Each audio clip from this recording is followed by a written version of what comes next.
तेरा बदन पूरा तेरा इलाका मैंने न झाका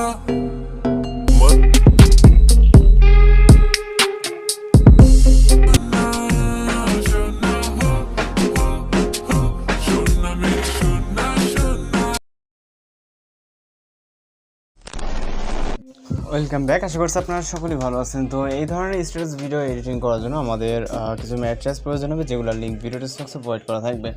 এখান থেকে ডাউনলোড করবেন, করার পর আমরা আমাদের ফোন থেকে ক্যাপকাট অ্যাপ্লিকেশনটিকে ওপেন করব এবং এখান থেকে আমরা নিউ প্রজেক্ট অপশনে ক্লিক করব। এরপর ভিডিওস অপশন থেকে প্রথমে আমাদের একটি ভিডিও ক্লিপকে সিলেক্ট করে দেবো, যেটা হচ্ছে লিরিক্স ভিডিও ক্লিপ। তো এটাকে সিলেক্ট করার পর অ্যাড অপশনে ক্লিক করব।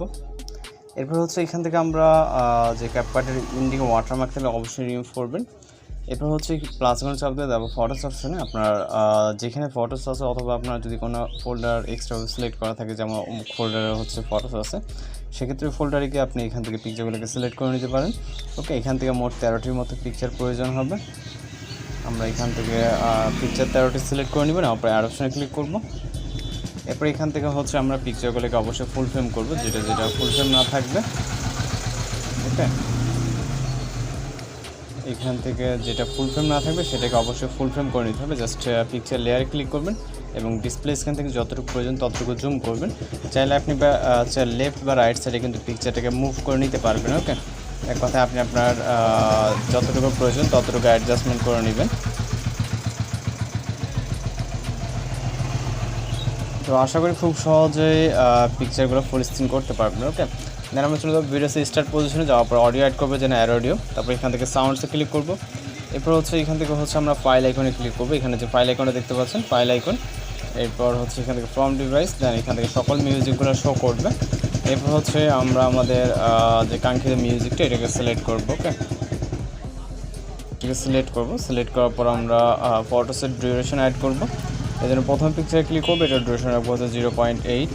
ওকে, এখান থেকে 0.8।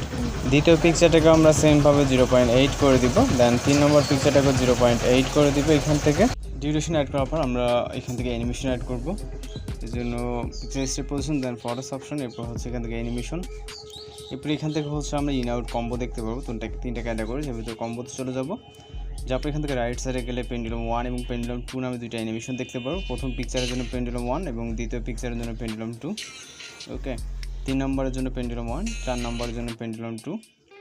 এইভাবে অল্টারনেট করে আমরা অ্যানিমেশনগুলোকে সিলেক্ট করে নিব। ওকে, অ্যানিমেশন অ্যাড করে কমপ্লিট হয়ে গেলে টিকমার্ক ক্লিক করব। এরপর হচ্ছে এখান থেকে আমাদের একটি ইফেক্ট অ্যাড করতে হবে, ট্রানজিশন ইফেক্ট। এই জন্য দুইটা ক্লিপের মাঝখানে যে ট্রানজিশন বক্সটা দেখতে পাচ্ছেন, এখানে ক্লিক করবেন। এখানে ক্লিক করার পর আমাদের ট্রানজিশন ইফেক্টগুলো এখানে ওপেন হয়ে যাবে। দেন এখান থেকে বিভিন্ন ধরনের ট্রানজিশন ইফেক্ট দেখতে পারবেন। এর ভিতর থেকে আমরা রাইট সাইডে চলে যাবো। ওকে, রাইট সাইডে গেলে এখানে ব্ল্যান্স নামে একটি ট্রানজিশন ইফেক্ট দেখতে পারবেন।